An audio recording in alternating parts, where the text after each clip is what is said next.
आऊज़ु बिल्लाहि मिनश शैतानिर रजीम बिस्मिल्लाहिर रहमानिर रहीम। अस्सलामु अलैकुम डियर स्टूडेंट्स। अगर आप पीएमएस मिनिस्ट्रियल कोटा के इंग्लिश और उर्दू ऐसे की तैयारी कर रहे हैं तो ये वीडियो आप लोगों के लिए है, क्योंकि आज की वीडियो में हम बात करने वाले हैं अहम तरीन थीम्स के बारे में, अहम तरीन टॉपिक्स के बारे में। और इसके अलावा मैं आपको ये बता दूं कि मैं आज की वीडियो में ये भी बताऊंगा कि मेरे एक ऐसे में 600 ऐसे जो क्लियर होते हैं वो किन थीम्स और इसके अलावा किन टॉपिक्स पर मुश्तमिल हैं। तो काइंडली आपने इस वीडियो को लाजमी आखिर तक वॉच करना है। सबसे पहले मैं आपको बता दूं, CSS PMS या जितने भी मुकाबला जाती इम्तिहान आते हैं उनमें लाजमी तौर पर फिलोसफिकल ऐसे, लिटरेरी ऐसे पूछा जाता है।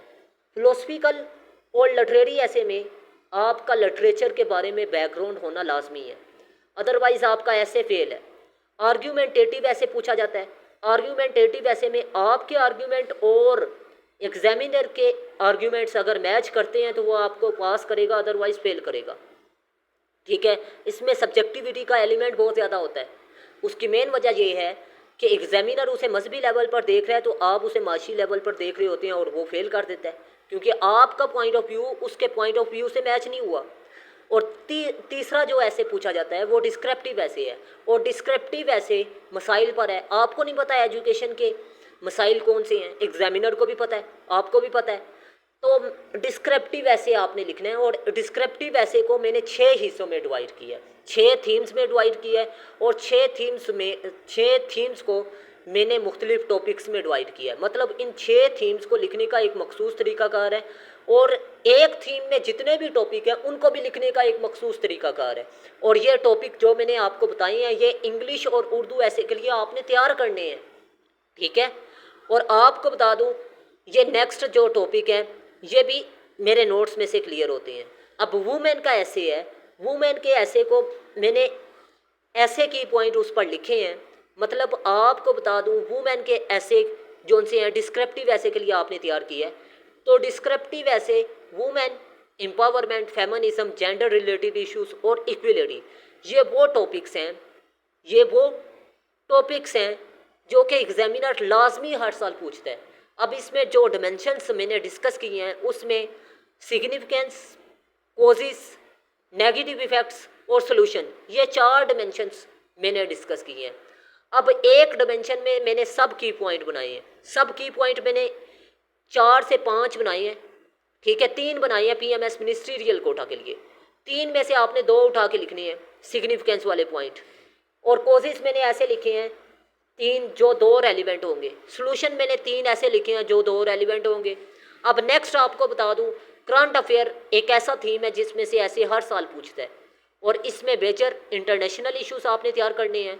Pakistan foreign relation, UN, US China, Kashmir issue, फ़लस्तीन issue, Kashmir issue, Afghan issue और ईरान इशू, और रीजनल पॉलिटिकल डायनामिक्स, ये वो टॉपिक है जो हर साल पीएमएस मिनिस्ट्रियल कोटा में पूछे जाते हैं।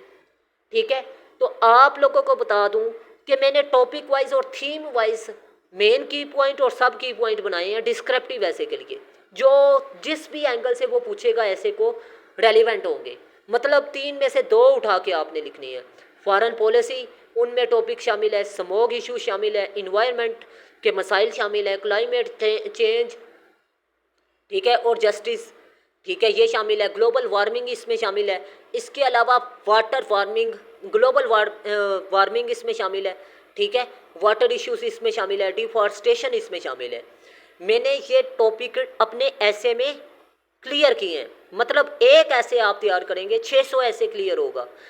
अब इसमें मैंने मेन की पॉइंट और सब की पॉइंट ऐसे बनाए हैं जिस मर्जी एंगल से वो पूछे वो मोस्ट रेलिवेंट होंगे। ठीक है, आपने सिर्फ क्या करना है, प्रैक्टिस करके जानी है, चीज़ों को याद करके जाना है, चीज़ों को तैयार करके जाना है। अब आपको बता दूं कि जब आपकी प्रैक्टिस होगी तो आप लोगों को पता होगा ना कि रेलिवेंट की पॉइंट कितने हैं। 3 में से 2 जो रेलिवेंट होंगे वो आपने उठा के लिखने होंगे। अगर एक भी पॉइंट आप इररेलिवेंट उठा के लिखेंगे आउटलाइन या इंट्रो या कंक्लूजन में, आपका ऐसे फेल है। ठीक है, अब मुझे पता है कि वो कौन से रेलिवेंट है और कौन से इररेलिवेंट है पॉइंट। ठीक है। तो इसके लिए आपको मेरा टेस्ट सेशन ज्वाइन करना पड़ेगा और टेस्ट सेशन में फ्री ऑफ कास्ट फराहम करूँगा उन स्टूडेंट्स को जो मेरे नोट्स परचेज करेंगे। ठीक है। Brain drain in Pakistan topic है जी, इकोनमी है चौथा थीम, और इसके अलावा मॉनेटरी ऑर्गेनाइजेशन है, ट्रेड वगैरह, ये जितने भी टॉपिक मैंने बताए हैं ये टॉपिक मेरे नोट्स में से क्लियर होते हैं। इन्फ्लेशन है, करप्शन है, ह्यूमन स्मगलिंग है, ह्यूमन इक्विलिटी, अनएम्प्लॉयमेंट है, इसके अलावा रिलीजियस इनटॉलरेंस है, इस्लामिक फोबिया है, मिनॉरिटीज़ है, रिलीजियस है, एक्सट्रीमिज्म है, प्रिसेप्शन ऑफ टेररिज्म है। ये वो टॉपिक हैं जो लाजमी तौर पर पीएमएस में पूछता है एग्जामिनर। अब एंगल चेंज करता है हर साल, टॉपिक भी वही होते हैं, थीम भी वही होते हैं, लेकिन गलती कहाँ पर होती है कि हम लोग चीज़ों को समझ नहीं पाते। चीज़ों को जब समझते ही नहीं है और हम लोग क्या करते हैं, किसी पॉइंट को ज़्यादा बयान कर देते हैं या किसी पॉइंट को कम बयान करते हैं, तो हमारा ऐसे फेल ही होगा ना जब हम प्रैक्टिस ही नहीं करेंगे। तो अब नेक्स्ट आपको थीम बता रहा हूँ, डेमोक्रेसी, और ये मेरे नोट्स में से क्लियर हो रहा है। Law, governance, law, order, crime, ठीक है, क्राइम, जस्टिस, ग्लोबलाइजेशन, ये पॉलिटिक्स, ये वो टॉपिक हैं जो हर साल एग्जामिनर पूछता है, लेकिन एंगल हर बार चेंज करता है। ठीक है। और हमारी गलती क्या होती है कि हम लोग प्रैक्टिस नहीं करके जाते और चीज़ों को तैयार करके नहीं जाते, जिसकी वजह से ऐसे फेल हो जाता है। और अगर आप इन टॉपिक्स को अलग से तैयार करेंगे तो आपको बता दूं कम से कम आपका जो वक्त लगेगा वो 1 महीना लगेगा। अगर फ़र्ज़ कर लें ये 60 टॉपिक मैं बता रहा हूँ, ये 60 टॉपिक मतलब 2 ऐसे भी आप डेली करें तो फिर जाके आपको 1 महीना लगेगा। लेकिन अगर आप मेरा एक ऐसे बाय कर लें तो आपको बता दूं कि आपके 15 से 18 नंबर लाजमी आएंगे। ठीक है। अगर एक ऐसे तैयार करके जाते हैं, अगर 6 ऐसे तैयार करके जाते हैं तो आपके 20 से ऊपर नंबर हैं। अगर आपकी राइटिंग अच्छी है तो फिर 22 तक जाएंगे। ठीक है। लेकिन मैं आपको सिंपल सी बात बता दूं कि वो प्रैक्टिस करेंगे तो फिर ही होंगे ना।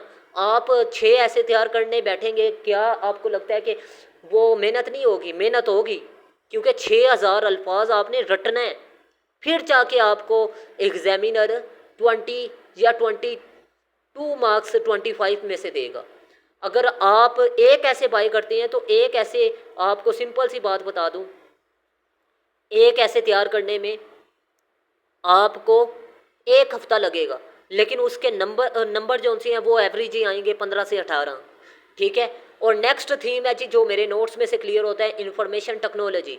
ये जितने भी थीम या टॉपिक मैंने बताए हैं ये आप स्क्रीनशॉट ले लीजिएगा या नोट कर लीजिएगा या वीडियो को डाउनलोड कर लीजिएगा कि आपके जहन में रहें। इन टॉपिक को अगर आप खुद तैयार करना चाहते हैं बुक्स में से या आप इंटरनेट से, तो वो आपकी मर्ज़ी है। अगर आप मेरे नोट्स में से तैयार करना चाहते हैं तो वो आपकी मर्ज़ी है। अब नोट्स का मकसद हरगिज़ ये नहीं होता कि पैसा कमाया जाए। नोट्स का मकसद ये है कि आप लोगों के लिए आसानियाँ पैदा की जाए। ये आसानियाँ ही है ना कि 6 ऐसे दूंगा, 600 ऐसे क्लियर होगा। ठीक है। तो अगर आप खुद तैयार करेंगे 600 ऐसे तैयार करने में आपका साल भी लग जाएगा, क्योंकि 365 डेज़ हैं। 2 ऐसे तो आप डेली नहीं ना तैयार कर सकते। तो आप लोगों के पास टोटल 1 महीना है। मैं आपको टॉपिक की लिस्ट भी दूंगा जो मेरे ऐसे में क्लियर होंगे, और इसके अलावा आपको मैं नोट्स भी प्रोवाइड करूंगा, टेस्ट सेशन भी प्रोवाइड करूंगा और क्लासेस भी प्रोवाइड करूंगा। ठीक है।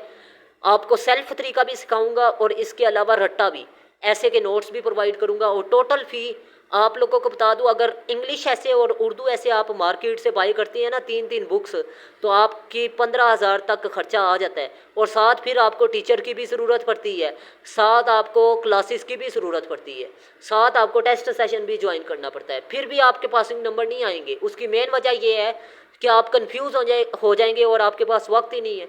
अगर आप मेरे नोट्स परचेज़ करेंगे तो आपको सिर्फ एक ऐसे नज़र आएगा, आप आसानी से वो तैयार कर लेंगे, डी ट्रैक नहीं होंगे, चीज़ को समझेंगे सिर्फ। उसके लिए आपको मेरी क्लासेस भी लेनी पड़ेंगी।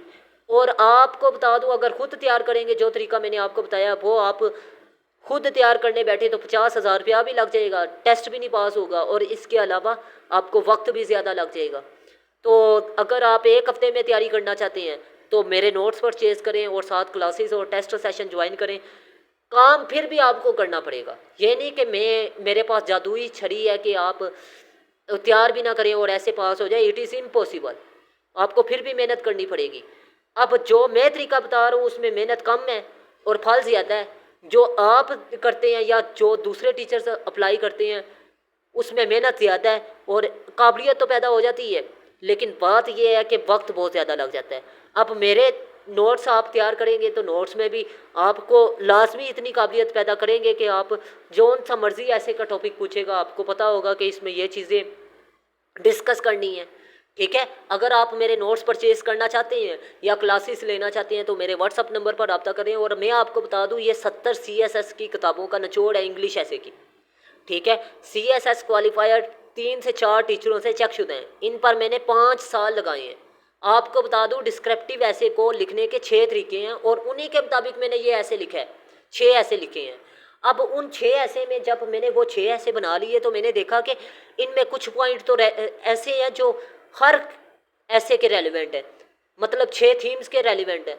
तो उन 6 थीम्स में से मैंने फिर कॉमन जो उनसे की पॉइंट थे उनको इकट्ठा किया। जब मैंने इकट्ठा किया तो मैं एक ऐसे बनाने में कामयाब हो गया जो सारे 6 ऐसे का भी निचोड़ है। लेकिन इसमें नंबर फिर मैं कह रहा हूँ कम आएंगे। उसकी मेन वजह क्या है कि ये इसमें सिर्फ मैंने सिग्निफिकेंस, कॉजेज एंड सॉल्यूशंस और इसके अलावा आपको बता दूं नेगेटिव इफ़ेक्ट्स को मैंने डिस्कस किया है बॉडी में एक ऐसे में। लेकिन अगर 6 ऐसे की बात करें तो उसमें मैंने कानून साजी वाला और इसके अलावा गवर्नमेंट जो एफर्ट कर रही है वो भी मैंने ऐड कर दी है। मतलब उसमें थोड़े से पॉइंट मैंने जेन्युइन डाल दिए हैं थीम के लिहाज से। ठीक है, और आपको बता दूं कि अगर आप मेरे नोट्स तैयार करके जाएंगे तो आपके कम से कम 15 से 18 नंबर आएंगे 25 में से। और इसके अलावा अगर 6 ऐसे तैयार करके जाएंगे तो फिर आपके 20 से ऊपर नंबर है। ठीक है, अब मैं आपको आउटलाइन दिखा रहा हूँ। मैंने ऐसे में इंट्रोडक्शन में आपको बता दूं 80 अल्फाज पर है और ये समरी होती है। आपने आउटलाइन में जो समरी लिखनी होती है ना, जो आउटलाइन वाले की पॉइंट होते हैं उन्हीं को आपने डिस्कस करना होता है इंट्रोडक्शन में। और सिग्निफिकेंस में इम्पोर्टेंस या रोल या ऑफ डैश इन सोसाइटी, यहाँ पर आपने खाली जगह पर टॉपिक का नाम चेंज करना है, बाकी सारा का सारा वही ऐसे है। ये 3 की पॉइंट है, इनमें से 2 आपने उठा के लिखने हैं जो रेलिवेंट होंगे। ये प्रैक्टिस आपको करनी पड़ेगी फिर भी। ठीक है, और आपको नेक्स्ट बता रहा हूँ negative impacts of dash on society. ये आपने टॉपिक का नाम चेंज करना है, बाकी सारा का सारा वही। ये 3 सब की पॉइंट है जो कि मैंने बताए हैं। ठीक है, अगर आप मेरे नोट्स परचेज करना चाहते हैं या क्लासेस लेना चाहते हैं तो लाजमी तौर पर व्हाट्सअप नंबर पर रब्ता करें। और आपको बता दूं इंग्लिश ऐसे जो से हैं वो तो सारे के सारा का सारा वही है। ठीक है, लेकिन इंट्रो जो उर्दू ऐसे है वो थोड़ा सा तब्दील है। मतलब इंग्लिश और उर्दू ऐसे के नोट्स सेम है, सिर्फ 70% आपको बता दूं कि 70% वही होगा, 30% आपने तैयार करना है। 30% सिर्फ आपको तैयार करना पड़ेगा उर्दू ऐसे के लिए। ठीक है, मतलब वो चेंजिंग है।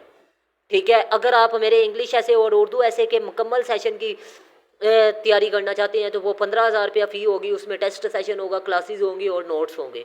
ठीक है, मुकम्मल A से Z तक आपको गाइड किया जाएगा। लेकिन अगर आप नोट्स परचेज करना चाहते हैं तो वो आपको 8,000 पे करना पड़ेगा। अब आपको बता दूं 50,000 में आपने तैयारी करनी है पासिंग नंबर के लिए या आपने 3 माह में तैयारी करनी है, ये आपकी मर्जी है। ठीक है, कम से कम तो 3 माह, 2-3 माह तो लग जाएंगे ना 600 ऐसे तैयार करने में। ठीक है, तो अगर आप मेरे नोट्स परचेज करना चाहते हैं तो लाजमी तौर पर व्हाट्सअप नंबर पर रब्ता करें। अब ये hurdles in the way of dash है, आपने खाली जगह पर टॉपिक का नाम चेंज करना। सिर्फ ways forward to overcome the problems of dash, आपने खाली जगह पर टॉपिक का नाम चेंज करना है। अब इसमें सब की पॉइंट 3 मैंने ऐसे लिखे हैं जो मोस्ट रेलिवेंट है, जिस मर्जी एंगल से वो किसी भी जितने भी टॉपिक्स या थीम मैंने बताए हैं रेलिवेंट होंगे और कंक्लूजन भी। ठीक है, तो मैं उम्मीद करता हूँ आप लोग मेरी बात को अच्छे तरीके से पिक कर चुके होंगे। और आपको ये भी बता दूँ मैं डेली बेसिस पर आउटलाइन, इंट्रोडक्शन और इसके अलावा बॉडी पैराग्राफ और इसके अलावा मैं आपको रेलिवेंट फैक्ट्स एंड फिगर और कोटेशन और कंक्लूजन, ये 5 चीज़ें डेली बेसिस पर तैयार करवाऊंगा। ठीक है, आउटलाइन, इंट्रोडक्शन और कंक्लूजन तो डेली होगी ना, ये तो आपको डेली रिवाइज करवाऊंगा क्योंकि इनमें गलती आपने नहीं करनी। ठीक है, ये हुनर सिखाऊंगा कि आपने कौन सी चीज़ें तब्दील करनी है और कौन सी चीज़ें तब्दील नहीं करनी। इंट्रोडक्शन, ठीक है, ये तो मैंने आपको बता दिया है कि इंट्रोडक्शन ऐसे की समरी होती है और कंक्लूजन भी समरी होती है। आपने जिन चीज़ों का जिक्र आउटलाइन में करना है उन्हीं का जिक्र आपने इंट्रो में करना है, उन्हीं का जिक्र आपने कंक्लूजन में करना है। अब 3 में से 2 की पॉइंट आपने रेलिवेंट उठा के लिखनी है ना, ठीक है। उन 2 का जिक्र आउटलाइन में भी करना है, उन 2 का जिक्र इंट्रो में भी करना है, उन 2 का जिक्र कंक्लूजन में भी करना है। ये चीज़ें मैं आपको सिखाऊंगा, ठीक है। रेलिवेंट पॉइंट उठा के लिखनी है ना, ये ना हो कि इररेलिवेंट आप 3 में से जो 3 उठा के लिख रहे हैं शुरू में इंट्रो में या आउटलाइन में, एक भी इररेलिवेंट हुआ तो उसका जिक्र आपने आउटलाइन में भी किया हुआ है, इंट्रो में भी किया हुआ है, कंक्लूजन में भी, तो आपका ऐसे फेल हो सकता है। तो ये ट्रेनिंग आपको सीखनी पड़ेगी। तो मैं उम्मीद करता हूँ आप लोगों को मेरी बात अच्छे तरीके से समझ में आ चुकी होगी। अगर मेरी बात कोई भी समझ में नहीं आई तो अगेन वीडियो को समाप्त कीजिएगा। अल्लाह हाफिज़। पाकिस्तान जिंदाबाद, पाकिस्तान पाइंदाबाद।